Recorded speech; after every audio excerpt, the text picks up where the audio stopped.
Effie Brown is a producer. She's been doing many things for many, many years, but you might know her from Project Greenlight when she stood up to Matt Damon, who said that diversity is in casting, not behind the camera. And what she said at Sundance at a brunch was probably the most inspiring thing that I heard. And what she said is, if those who want to change the equation in Hollywood aren't taking action against the status quo, they're supporting it. Hire, mentor, and invest in women and people of color. Women make up half the population. People of color make up 40%. There is no such thing as innocent bystanding anymore. Somehow we co-signed this. Somehow we participated. If those who want to change the situation in Hollywood were not taking action, they were supporting it. And it's inspiring to me, even though it's kind of pointing a finger back at all of us, but it's really pointing the finger at the fact that we all have to be working on these issues because we all need it to change. I tried really hard to try to find statistics just on one particular subset, and that's women of color in documentary. And as much as I tried, I could not find anything. If anybody has found anything in any of the myriads of studies that have been done over the last 3 to 5 years, I would love to know about them. So the only statistics that I could find this morning were from the DGA, and they have to do with fiction, not documentary. And I used their terminology. This was a report that came out in December 2015. Over 2 years prior, Caucasian males were made up 82.4% of directors. Minority males made up 11.2%. Caucasian females, 5.1%, so maybe a little increase over the 4% that we heard before. And minority females, 1.3%. Also, kind of good news, bad news. In IndieWire, there was a story recently about a Facebook post that Ava DuVernay had started about how many documentaries there have been by and about women of color. And no, it's not documentaries, fiction films. And I was really I was thrilled. Great. 115. 115 films that many people could put together in a list of how many fiction films have been made by women of color about women of color. Does anybody want to take a guess at how many films were submitted to Sundance this year? 60,000. How many? No. It's a lot, but not that many. Actually, in 2015, 2,309 dramatic features were submitted to Sundance. There was one feature film by and about a woman of color by So-Young Kim. There were 1,796 documentary features that were submitted, and there was one documentary in the US competition by and about a woman of color, Trapped. There was also, I'm very proud to say, a film that won both audience and grand jury prize in the World Documentary Competition that was by women of color and about women of color, and it happens to be screening here, called Sonita by Raksara Gayamagami. So this is kind of the bad news, good news. I've got tons of statistics, but I don't want to take time away from our amazing panelists. I will say that just before, I do want to kind of mention just a couple of bad and good things. Does anybody want to take a guess of how many, what's the role that you think that women have succeeded the most in behind the camera? We're talking about camera, editors, writers, producers, cinematographers. Editors. Guess what the percentage was for women working on docs coming from the Sundance's last report that came out of USC? Just take a guess. Percentage of women editors. Come on, somebody, take a fly. 22%. 22%, and this is what in our minds we think has been the most successful for women. Guess what? No role was more than 29%. Actually 35%. 29% was the average of women working in documentaries. As Dawn Porter said at the IDA Getting Real conference last year, it's better for women in documentary than in fiction, but better than horrible is still horrible. So what's the good news? The good news is that there are amazing women like this who are making films. The good news is that there actually is more money for docs. There is more funders, Catapult, Chicken and Egg, Cinereach. There are funders that are focusing on women. Women are getting bigger budgets. Closing night film, Norman Lear, made by two women. big budget film. There are more initiatives like the Sundance Women's Initiative, Femme Fatale, Brown Girl Doc Media, which we're going to hear about later, an Asian Women in Film group, which is happening in New York, Firelight Media Labs. There are so many new initiatives happening all over the US. I think this is a really positive development. Internationally, in Sweden, Anna Serner, the CEO of the Swedish Film Institute, was able to get equity, 50% women directors in Sweden in 3 years. And she did it very simply. By dealing with the fact that people think there weren't enough directors, they created a database. Women need mentoring, they created mentoring programs. And finally, and probably most importantly, they put out a strong suggestion, because they were the financiers of most of the films in Sweden, that they were going to be looking specifically for a 50% goal of equity in their funding. They didn't say that they would only fund 50%. It wasn't a quota, but it was a strong suggestion. Without any further ado, I'd like to introduce Debra Zimmerman.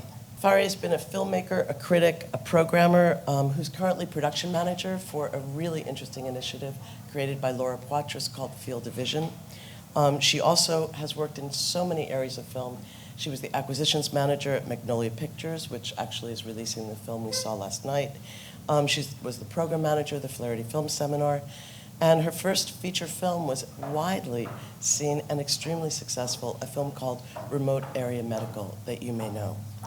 She's also a critic, on top of everything else. She's a critic, and she writes for HuffPo and Filmmaker magazine, and she's a founding member of the peer support network, Brown Girls Doc Mafia. So please give us just a kind of response to what you're thinking about in terms of the panel and your experiences.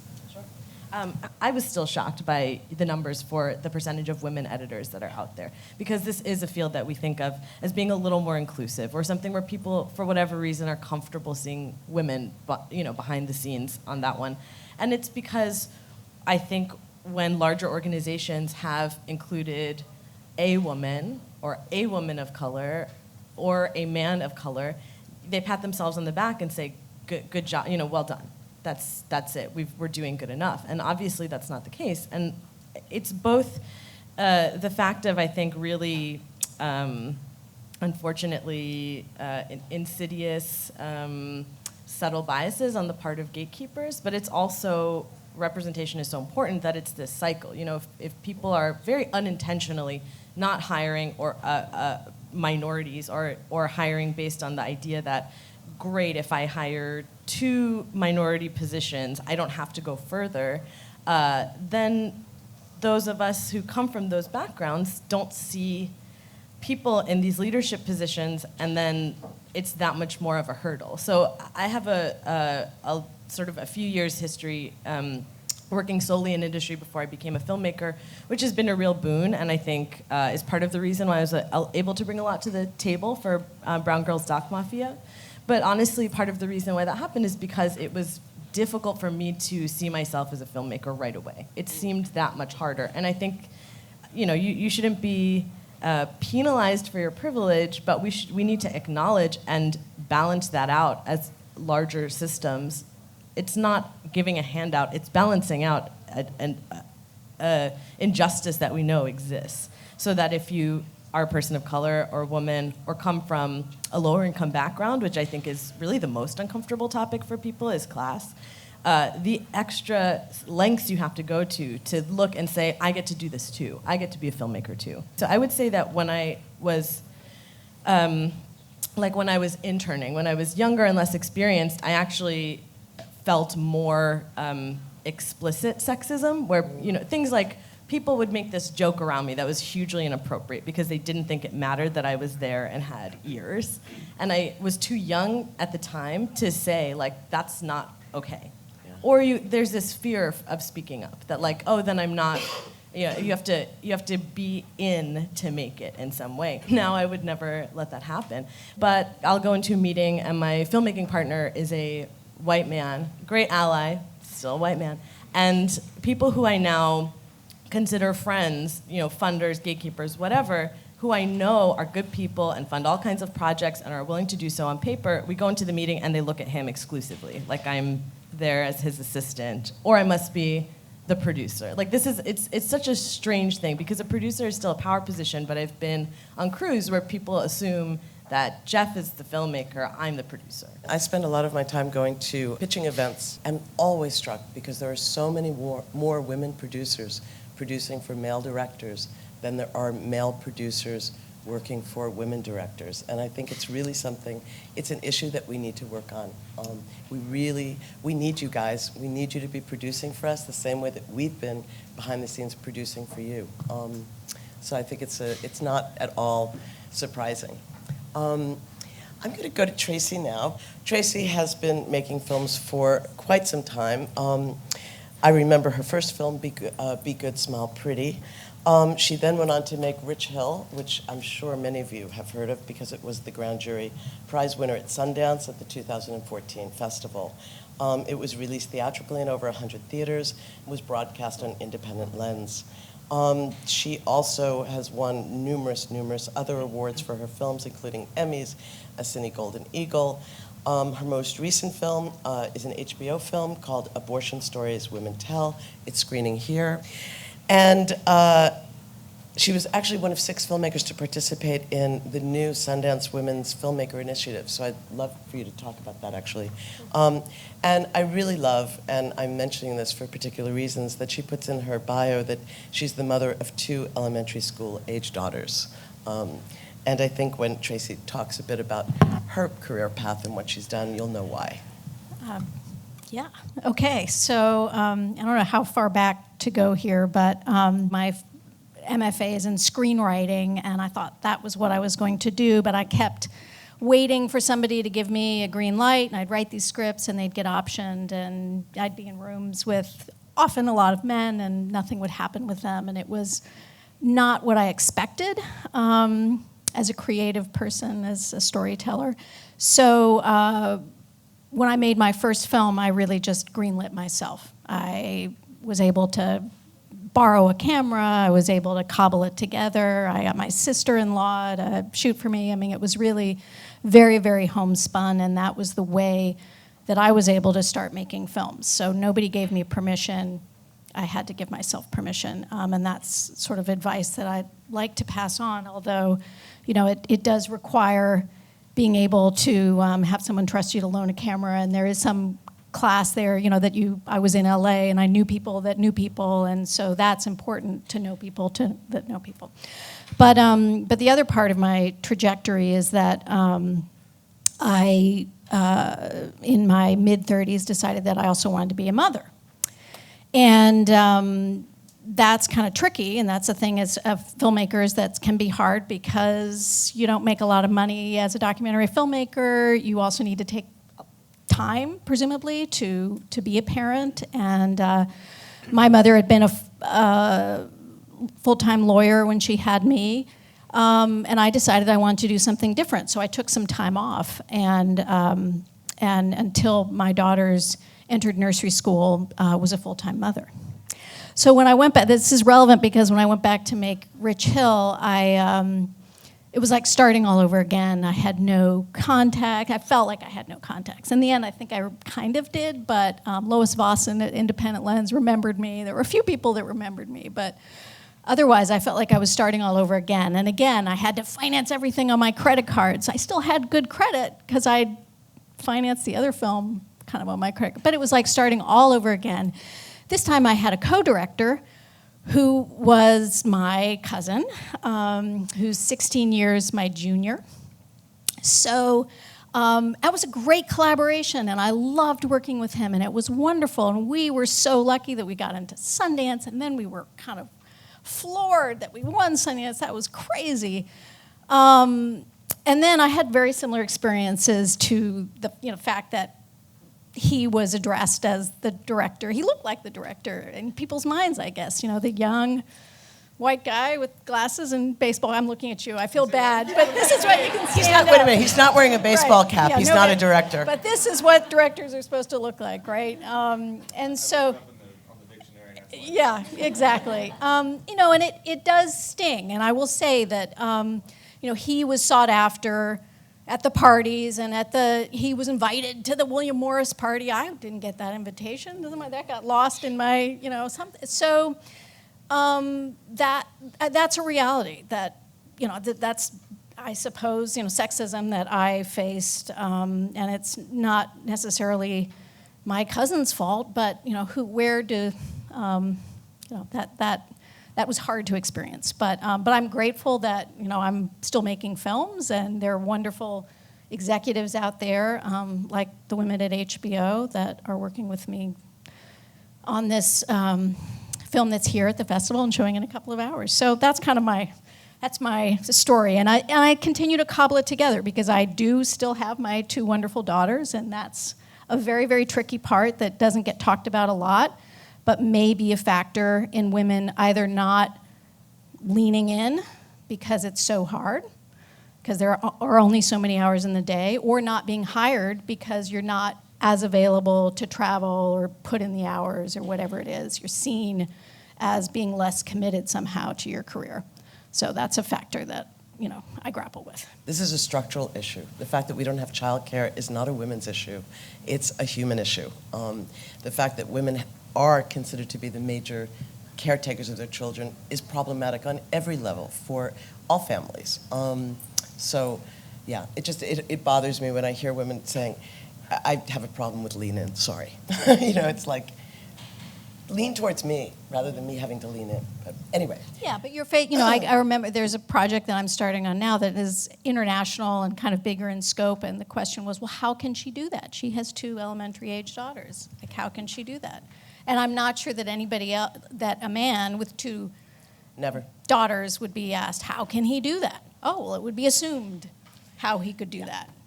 Well, I actually have a little solution for that too, and it's actually sitting to your right.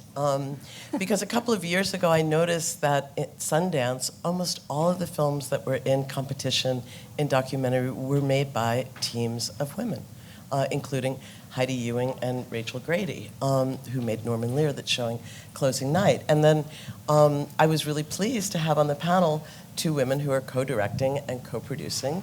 They made their first feature film called After Spring. And Ellen, who is furthest away from me, before making that film, which was a Hollywood Reporter top 10 critic pick, she was an associate producer on Tested, a feature documentary about educational inequality. And she also worked in production departments on various films in New York City, as well as spending over 8 years in the Middle East before making this film about refugees in Syria. And to her left and my right is Steph Ching, again, her co-producer, co-director. Before making After Spring, Steph was the associate producer and additional editor on the Emmy-nominated documentary Supermensch, The Legend of Shep Gordon. And she's also done a lot of work internationally and has actually made several trips to China, where her grandmother was from and came here as a refugee. So, you 2 can choose which one of you wants to go first. We met in film school and decided to work together. This is our first project, and it's kind of interesting hearing you guys say that everyone would look to your co-director, to the male.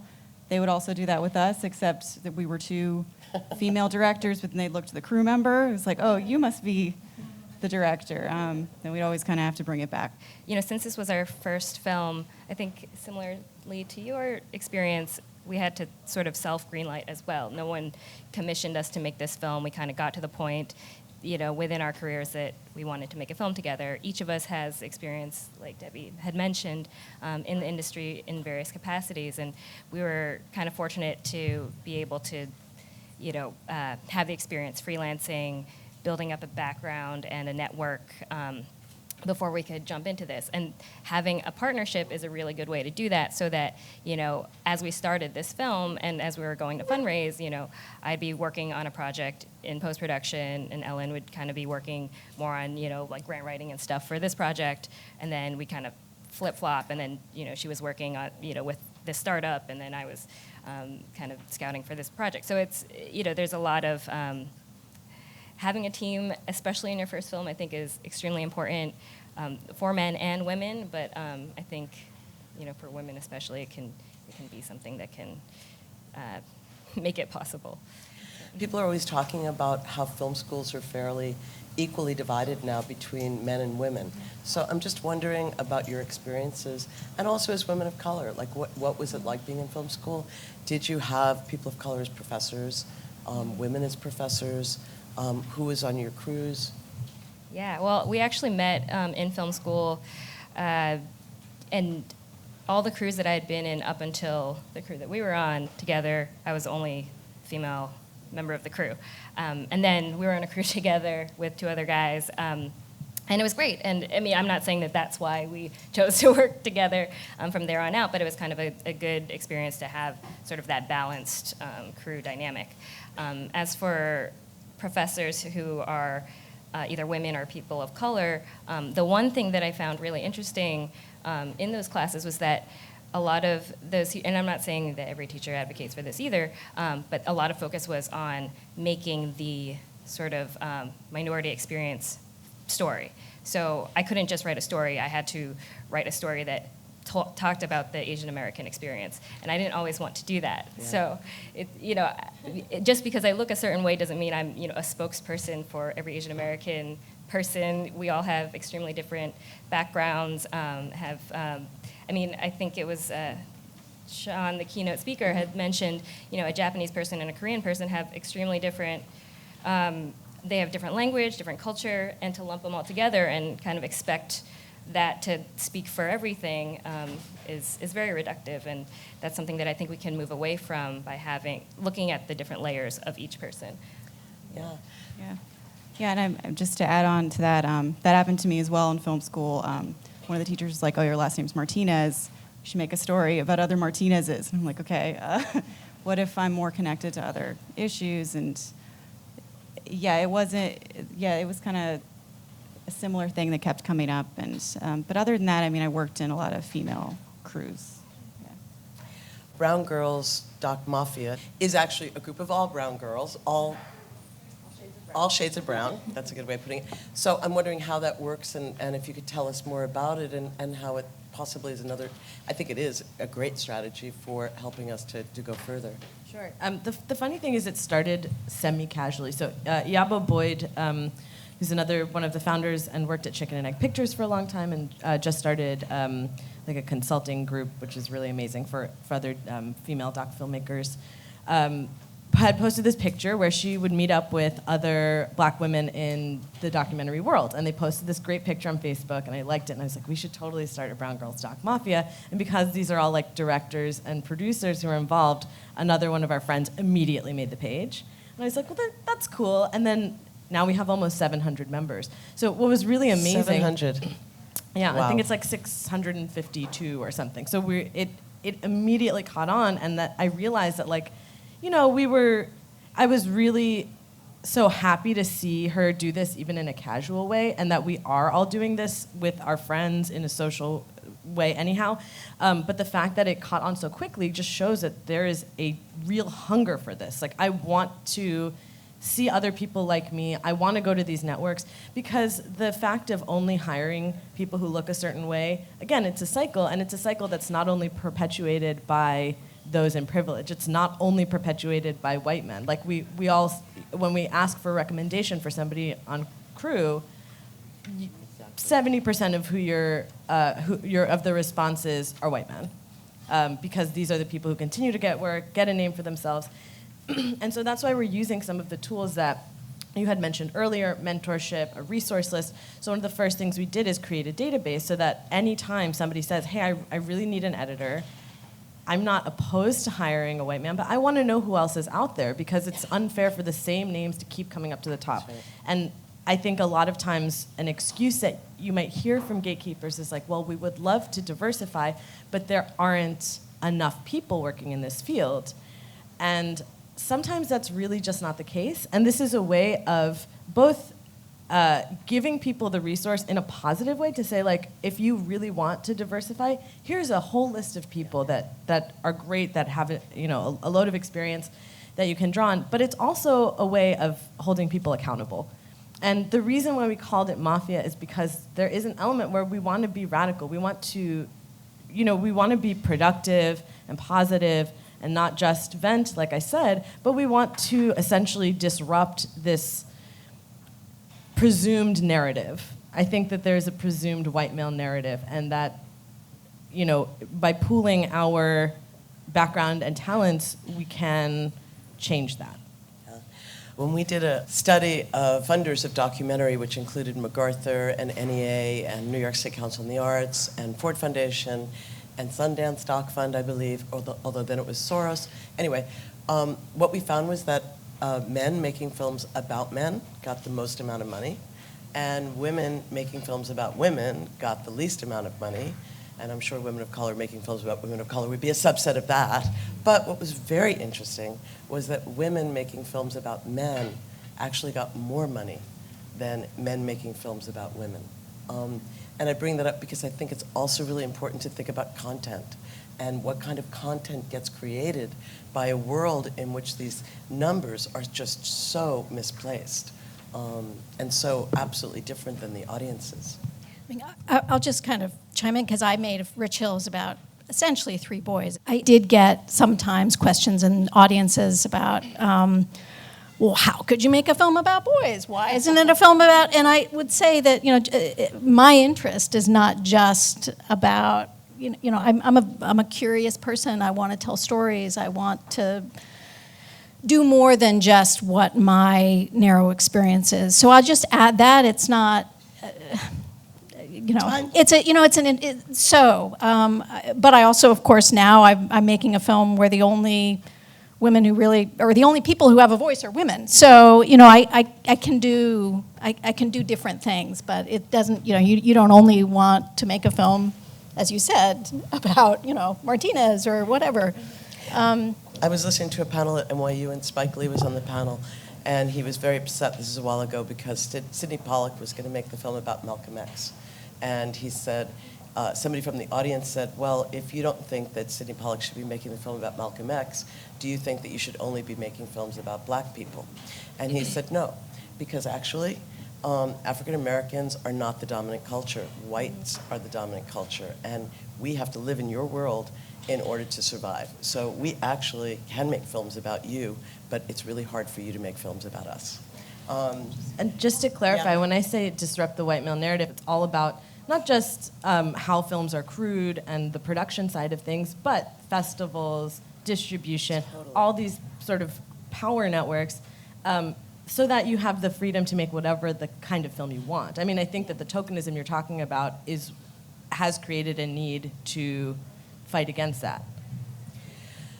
I'm going to open it up for questions in 1 minute, but I just want to ask if each of you has any kind of final thought about, you know, what, if there was equity in the documentary world, what would be different? What would your films look like? Would your films be different? What would your life be like?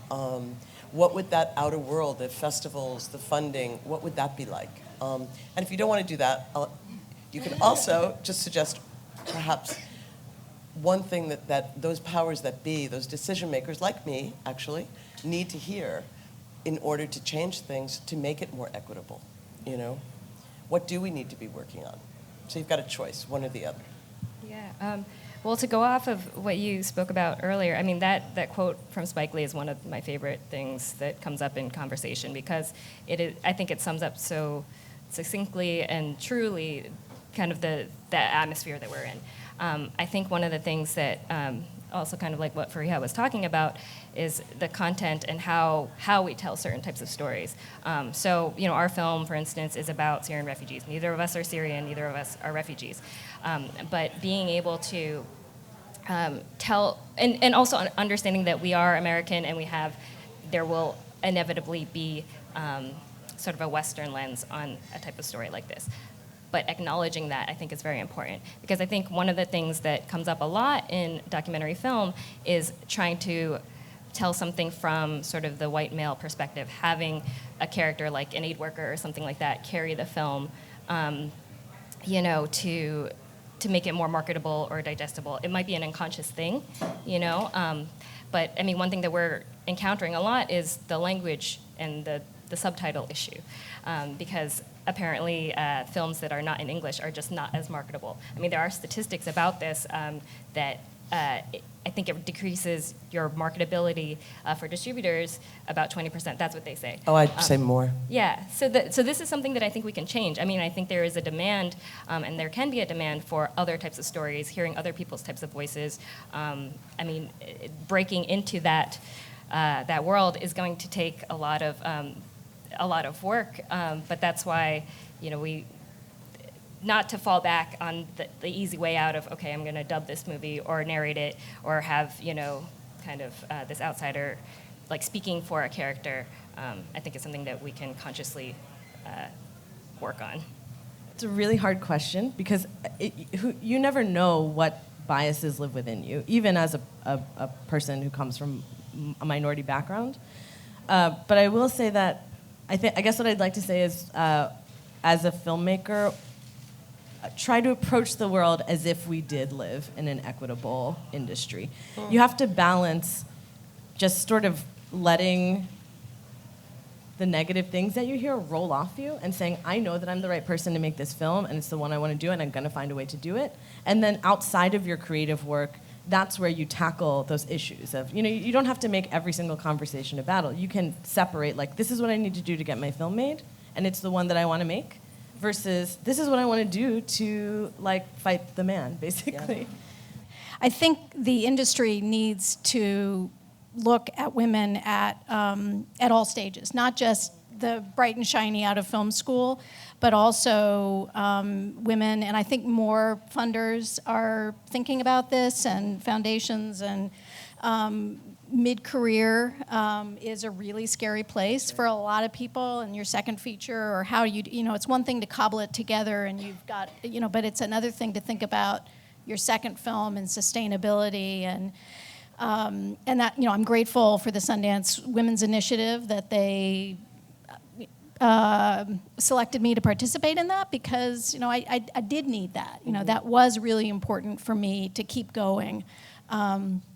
And the thing that I would say to fellow filmmakers is it's also about the work, so to kind of, there's a lot of talk and like, if this could be different, if this could be different, if this could be different. Yeah, that is really true, and it's also about the work. So whatever you do, move yourself forward, move forward every day, and assume that it's gonna get easier, it's gotta get easier, but also it's about, but do your work so that when it gets easier or when an opportunity presents itself, you've got work. You've got something to say. I'm here. I'm ready.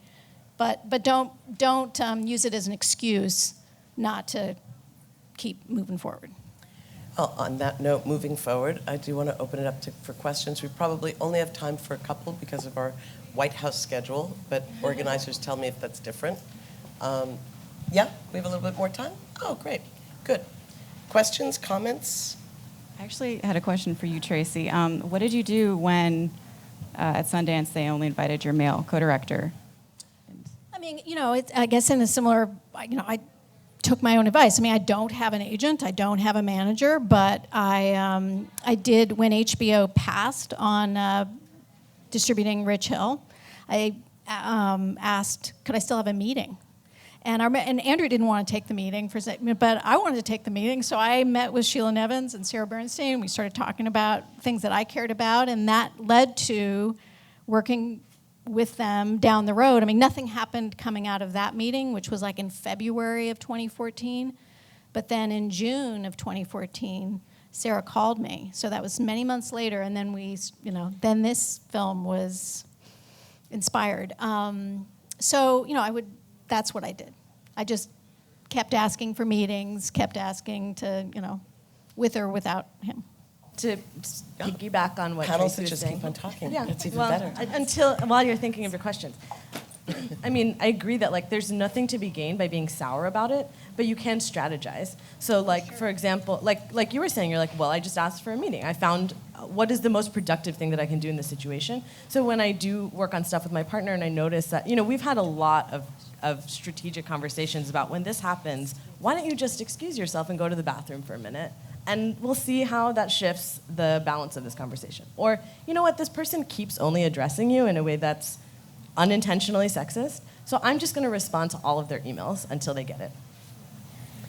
You know, I remember talking with Heidi and Rachel, or actually no, Heidi was on this panel that I did in Ashland, a very similar panel, and Heidi said when I asked the panelists if they had any advice for the women filmmakers in the audience, Heidi's advice was, if you make a film with a man, be sure to make sure that you answer the first question that the press asks you.